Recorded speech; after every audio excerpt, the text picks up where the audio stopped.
So, good day once again. For this next part of your lesson, we will try to solve an example. We will try to find a root of this function x to the fourth minus x or 8x cubed minus 36x squared plus 462x minus 1010.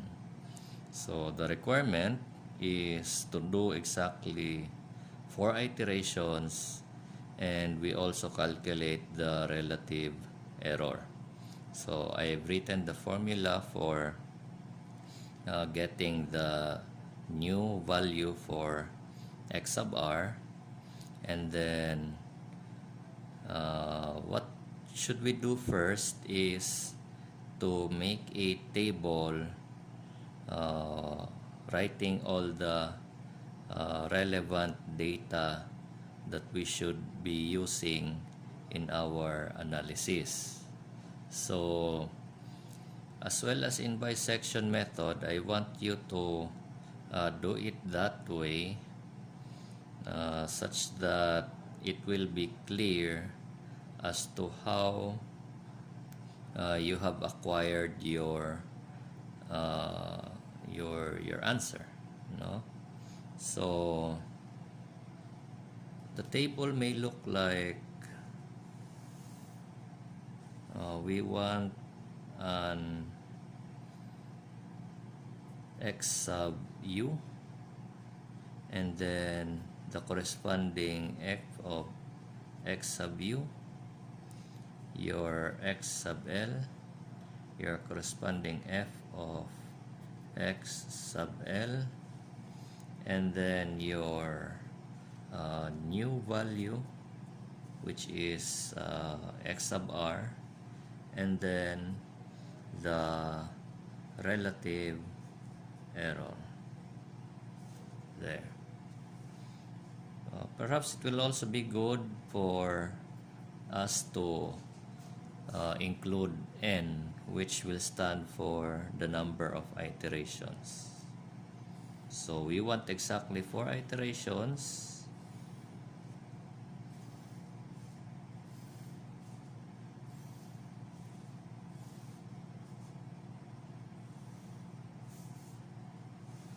So just don't mind if the table doesn't look so good.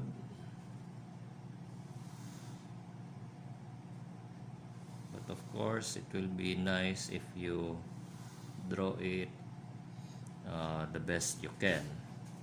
So we want exactly 4 iterations. So after this, what we get here will be our answer.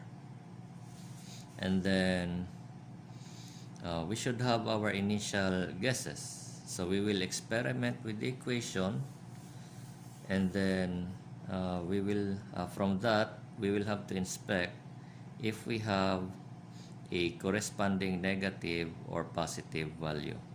I will try, say, f of maybe 10, such that I will substitute 10 in our equation,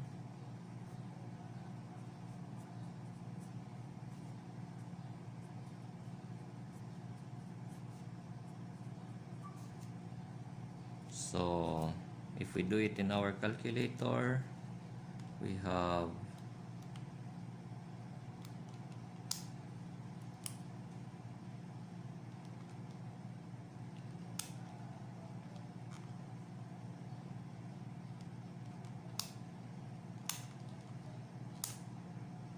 we have 2010, a large value.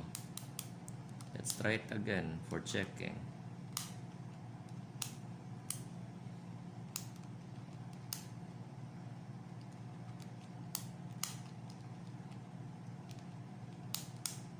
Okay, so this is 2010. We were able to get a positive value if we substitute 10. And then how about if we substitute maybe 1? So we will have 1 to the fourth minus 8 times 1 cubed minus 36 times 1 squared plus 462 times 1 minus 1010. So we will have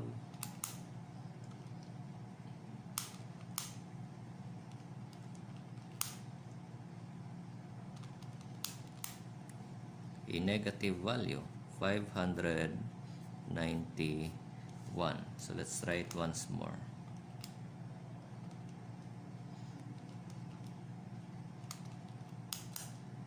Okay, so we have a negative value. Therefore, we can set 1 as our lower value, which gives us a negative number, and the 10 as our upper value, which gives us 2010. And then from this first iteration, we will apply the formula for our new estimate of the root, x sub r.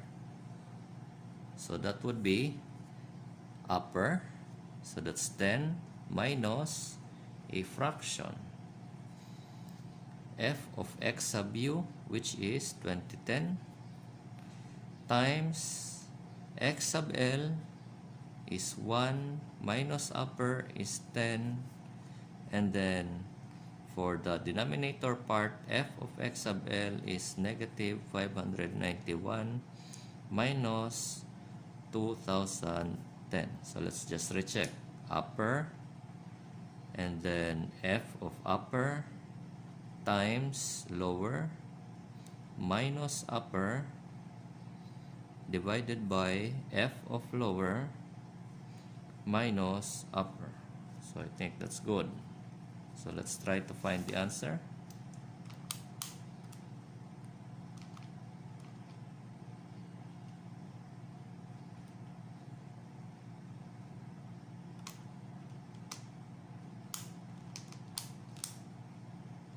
It gives us 3.045.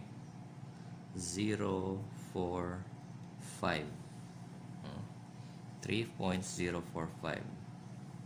So let's just recheck. Okay, so after the first iteration, we have now this value 3.045, and then we try to find what is f of 3.045 for us to decide whether this will be our new value for upper or the new value for the lower. So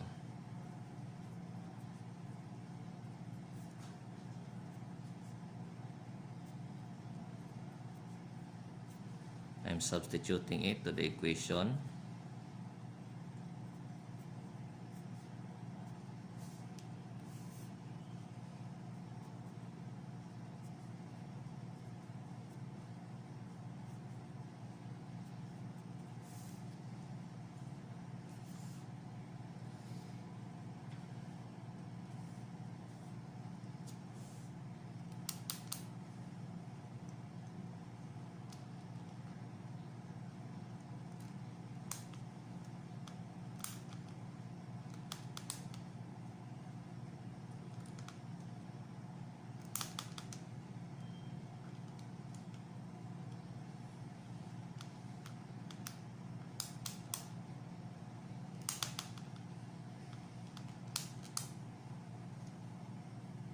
This gives us negative 76.899.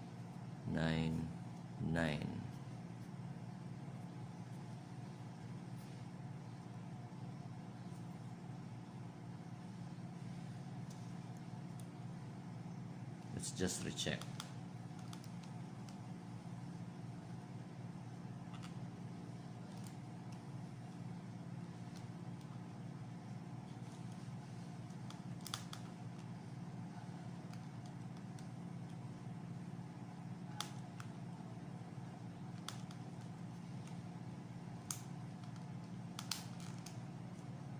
So that's 76.899, a negative value. Therefore, our 3.05045 for the next iteration should be our new x sub L, because this will be paired still by our 10, which gives a positive value. So the 10 gives 2010, and then the 3.045 gives negative 76.899. So for the first iteration, we still don't have a relative error because there isn't any calculated value prior to this. So we will begin calculating E sub r on our second iteration. So for iteration number 2, we will again calculate x sub r. So this time, upper is still 10 minus f of upper times x of L, this time 3.045 minus upper is 10 divided by f of x sub L. So this one is our f of x sub L, and then f of x sub u is 2010. So we will have a new x sub r.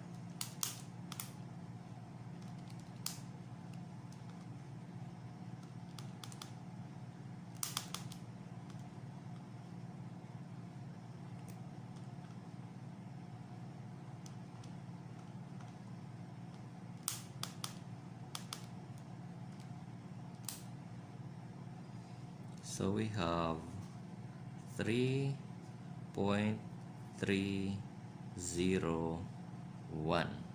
That's our new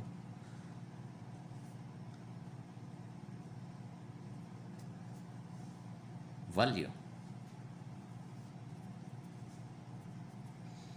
And then we will now try to calculate our relative error. So we call it E sub r.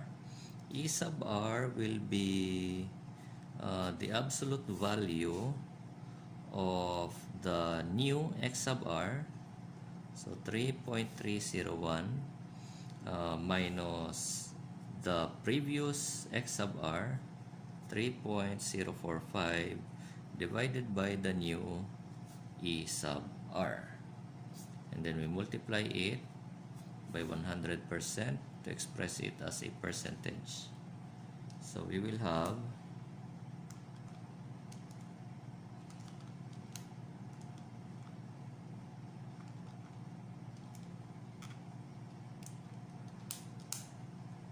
7.755%. And then we write it here in our table.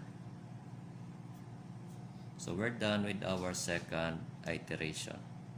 So we try to proceed with our third iteration. Of course, we will have to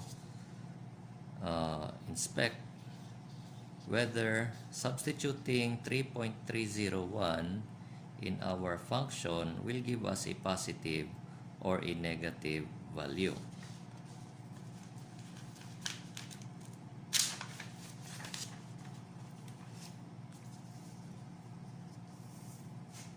So therefore we will have to find f of 3.301. So just substitute it in our equation. X to the fourth minus 8x cubed, and then minus 36x squared plus 462x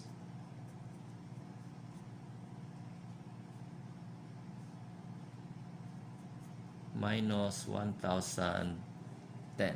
So that is our equation for finding f of 3.301. This will be equal to, so we just use our calculator.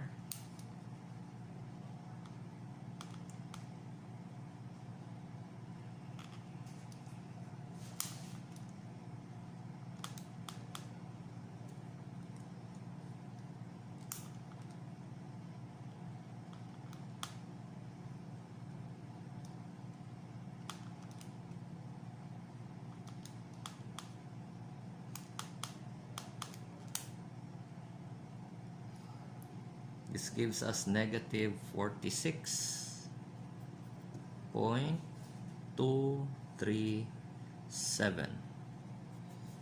F of 3.301 gives negative 46.237. So since this one gives us a negative value, therefore this will still be our x sub L, 3.301.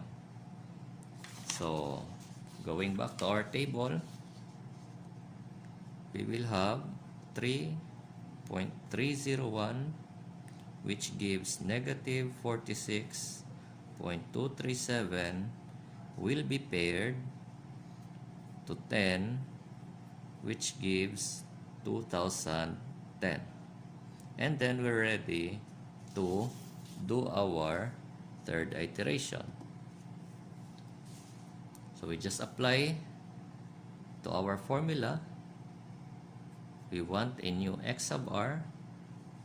X sub u is 10 minus f of x sub u is 2010 minus low. Our low is 3301 minus 10, and then f of x sub L is this one, and then f of x sub u, so minus 2010. So we use our calculator.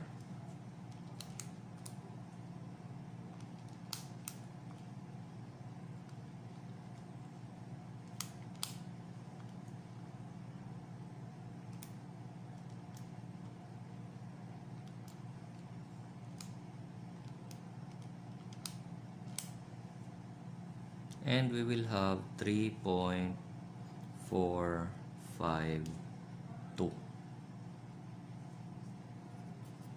So we go back to our table. Our new value will be 3.452. And then we calculate relative error will be the absolute value of the new x sub r, 3.452, minus previous x sub r, 3301, and then new value times 100%. So the relative error now is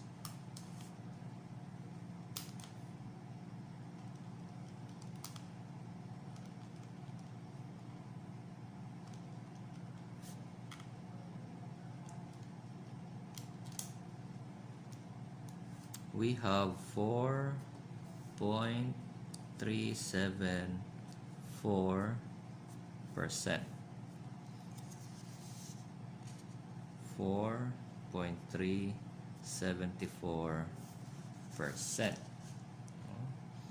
So to know which will be used as the new x sub u and x sub L, we again have to find out what is the value of the function when 3.452 is substituted. So here, we substitute the new x sub r 3.452.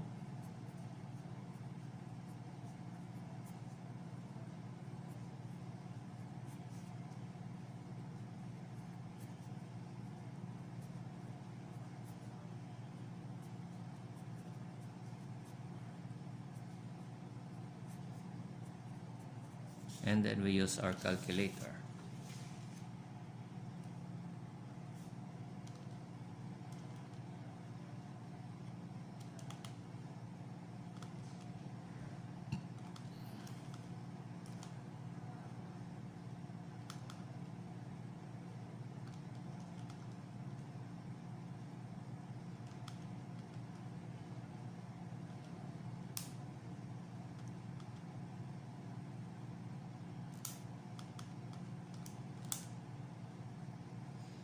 So this gives us function of 3.452, still a negative value 31.245.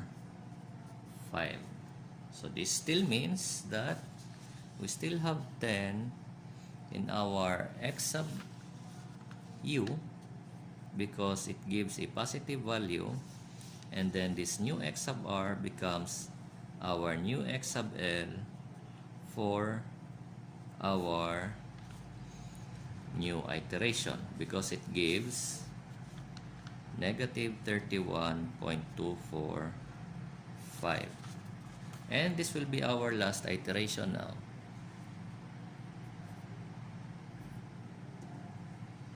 So x sub r, again, just do the formula.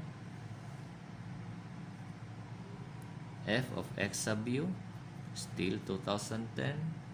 X sub l, so we now have x sub l is 3.452 minus x sub u, which is 10. It's really 10? Yes, no, nothing's changed. And then f of x sub l is negative 31.245 minus f of x sub u is 2010. So this will be our new x sub r. Use your calculators.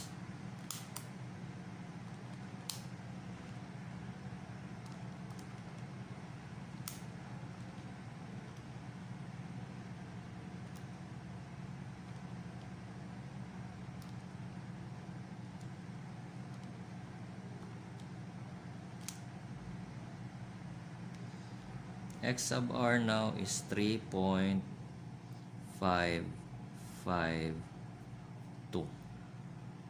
So calculating for the relevant error or relative error, I mean 3.552,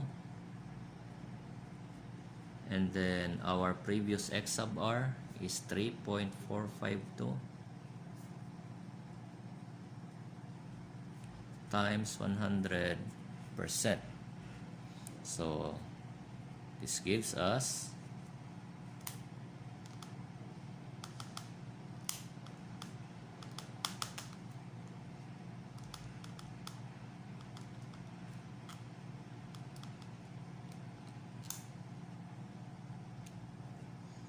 2.815%.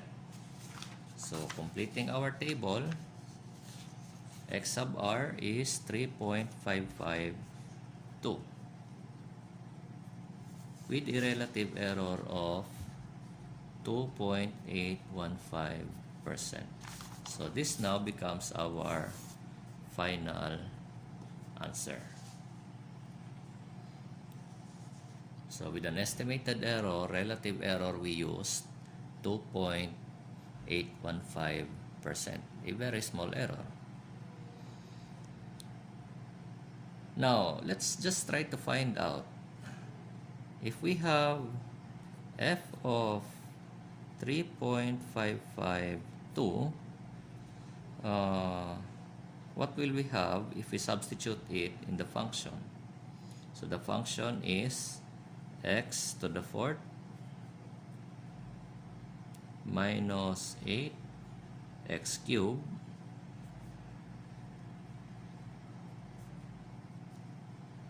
and then minus 36 x squared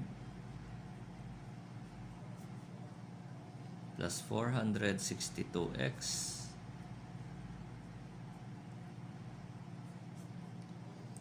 minus 1010.